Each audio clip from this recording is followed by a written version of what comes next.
So we all know that DNA is a genetic material, right? And there are scientists who have performed different experiments to prove that DNA is a genetic material. And there are 3 experiments to prove. First is Griffith performed this experiment in the year 1928. Avery, MacLeod, and McCarthy performed their experiments in the year 1944. And Hershey and Chase, they have performed their experiment in 1952. So now coming to the Griffith experiment. So why did Griffith perform an experiment to prove that DNA is a genetic material? Actually, what Griffith did, he was in an experiment for finding a vaccine for a pandemic disease called as pneumonia. So for that pneumonia pandemic disease, he was working on experimenting on finding a vaccine for that particular disease. And he came to know that DNA was genetic material, which means he found that some material was being transformed from a species to the next generation. So pneumonia was a serious cause of death in wake of post Spanish influenza pandemic. So Griffith was studying possibility of creating a vaccine for that particular pandemic disease.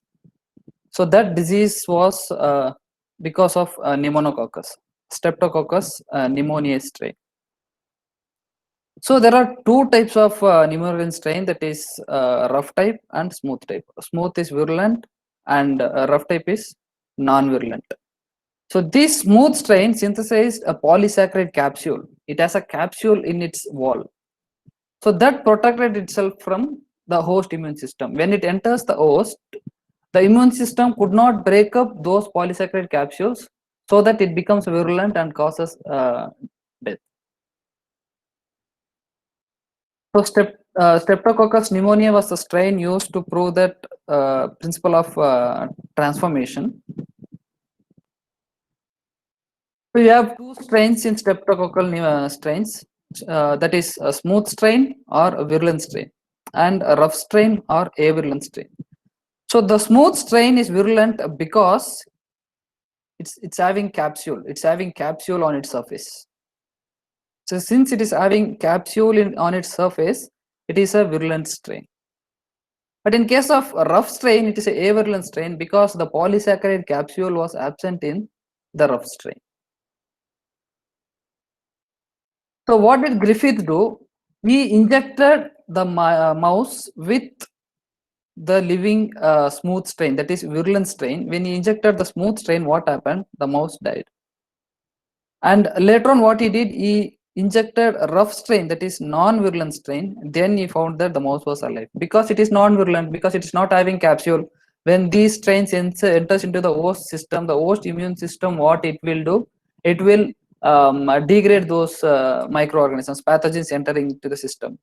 In case of smooth strain, since it is having the polysaccharide capsule, a protective layer on its wall, the immune system not able to degrade those polysaccharide capsules. So here in the rough strain, the mouse was alive. And again, what did he do? Since even though this smooth strain is virulent, when it is heat killed, its virulence was gone. So when he injected this particular heat killed smooth strain to the mouse, he found that the mouse was alive. So later on, what he did, he mixed up 2 strains, that is the live rough strain, that is non-virulent strain, and then the smooth strain, the virulent strain, which was heat killed. Then he found that the mouse was dead. There is no virulent strain at all, live virulent strain at all, but still the mouse was dead. Then he concluded that something was transformed from this particular heat killed smooth strain to the living R strain.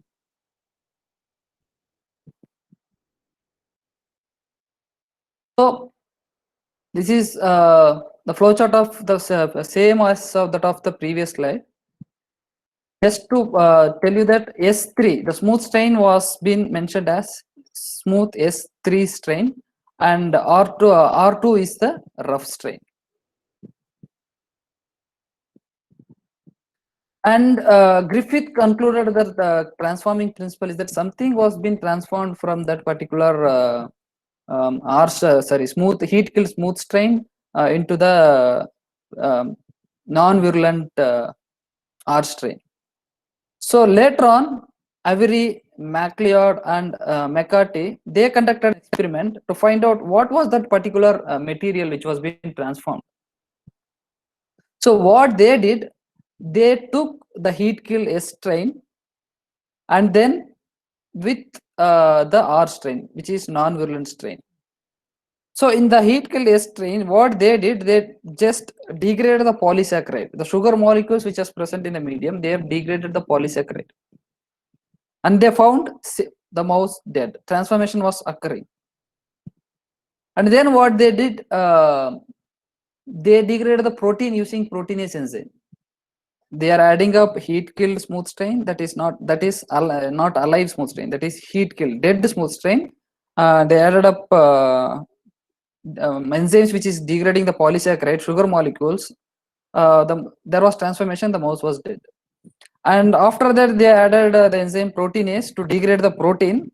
Still there was transformation happening from the heat killed smooth strain to the rough R strain, which is non-virulent, even though the mouse was dead. The mouse was dead. Then later on they added enzymes which is degrading lipid molecules, even though the mouse was dead. And then they added up RNAs for degrading RNA molecule, and the mouse was dead. But in case if they have added DNAs to degrade the DNA, here in this heat killed smooth strain, the DNA was degraded because of addition of DNAs. Then they found that the mouse was alive, which means the DNA was not transformed. Here there was in this process there DNAs was not added, so that DNA was present intact, so that transformation is taking place, so that virulent activity of that particular heat kill smooth strain was active still. That's why in these cases the mouse was dead. But in case of this, the DNAs was added and the DNA was degraded. They found that transformation was not happening and the mouse was still alive. So hence this Avery, MacLeod, McCarthy, they concluded that the material which was being transforming from that particular heat kill strain to the rough strain was DNA molecule.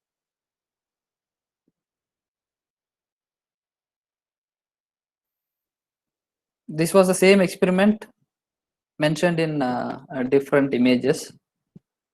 You can just have a look on.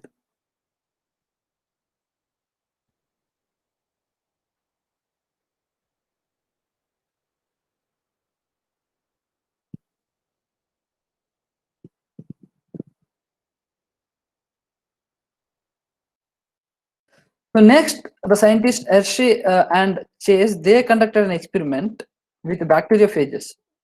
So what did they do? They infected the bacterial microorganism with the bacteriophages. So what they did, they labeled the bacteriophage. They had two labels. One is sulfur labeled protein capsule of the bacteriophage, and a phosphorus labeled DNA, which is green in color, and sulfur labeled proteins are red in color. So after that, what they do, they grow the microorganisms, they grow the bacterial species in the culture, and they centrifuged. They collected the pellet of the bacterial species, and they found that after centrifugation, there was no transformation of protein, which means the sulfur labeled protein molecule was not being transformed. But in case of the phosphorus labeled DNA, after centrifugation, phosphorus is there in the cell, which means the green fluorescence was there. So thus they concluded that the material which was being transformed was the DNA, the phosphorus labeled DNA molecule, which is green in color. So what Chargaff proposed, that they proposed two rules, that is, one is the number of guanine residues is equal to that of cytosine and adenine with thymine. And second composition of DNA varies from one species to another species. So whatever the composition of nucleotides residues are present inside the system, it is different from different species. Humans will have different, other animals will have different, mice will have different. Those adenine, guanine, thymine, cytosine composition will be different. So thus, so adenine plus guanine will be equal to that of thymine and cytosine. And AT base pairs will be equal to that of GC base pairs. And Adenine will be equal to that of thymine residues, and cytosine will be equal to that of guanine residues. And adenine plus thymine and cytosine plus guanine will be constant for a species, but it will be different for several other different species. So what experiment he used to form these rules? Sargraph, what experiment he used? He did paper chromatography. So in paper chromatography, he separated the purine and pyrimidine bases, and he subjected to those separated purine and pyrimidine bases to ultraviolet light absorption. And he determined how much of bases is there in that DNA by seeing how much light was absorbed by those purine and pyrimidine bases. So likewise, he concluded that the number of adenine bases are equal to that of thymine, number of guanine bases that are equal to that of cytosine. So adenine will be equal to that of thymine, guanine will be equal to that of cytosine. So number of purine will be equal to that of pyrimidines. So now coming to the, it is all about the numbers. Now coming to the structure. Now coming to the DNA helical structure. So in that helical structure, how these nucleotide bases or residues will be accommodated. Since adenine and guanine are purines, they will have two rings in it. And in case of thymine and cytosine are pyrimidine bases, they will be having single ring in it. So purine and purine, which are having double rings, two rings, it will be too wide to attach in the DNA helix. So see, the ring structure was moving away from the helix, DNA helix region. So this base pairing of these two purines is not possible. And pyrimidine plus pyrimidine. So these two are having only single ring structure. So when these two single ring structure, when they act on that DNA helix, what happens? There will be enough space. It will not be tightly attached to that DNA helix. So this pyrimidine and pyrimidine base pairing is not possible. Only when a purine base with a pyrimidine base will attach intact in the DNA helix. That too, not all the purine with pyrimidine bases. Few have exceptions because of the hydrogen bonding. There won't be probability of having an hydrogen bonding, because it require twist. The DNA helical twist will be more complicated, so that it requires more energy for bonding of hydrogen bonds, so that those base pairing will not be possible.